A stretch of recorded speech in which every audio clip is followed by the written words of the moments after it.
Brillanti Musicals kull nhar ta' ħamis fit-8:30 dejjem fuq One. L-ewwel ġimgħa tal-offerta tagħha għal min irid jirreġistra b'xejn għat-tal-linja card.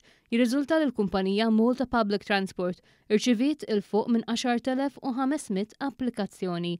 Kien nhar l-erba' li l-Ministru għat-Trasport, l-Infrastruttura u x-Xogħlijiet Pubbliċi Chris Bonnet ħabbar li fl-ewwel ġimgħa kien hemm iżjed minn 10,000 persuna li applikat għal din l-offerta li għadha għaddejja sal-aħħar ta' frar.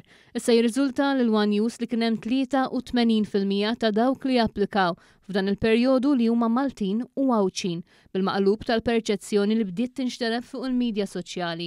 Fil-fatt minn dawk kollha li applikaw 8,776 persuna għandhom karta tal-identità Maltija. Mit-total li applikaw fl-ewwel ġimgħa kien hemm aktar minn 6,300 adult mal-1,513 fit-tfal u kważi l-istess għal dawk bil-karta anzjan jew karta tal-identità speċjali b'175 student u 355 Għawċi.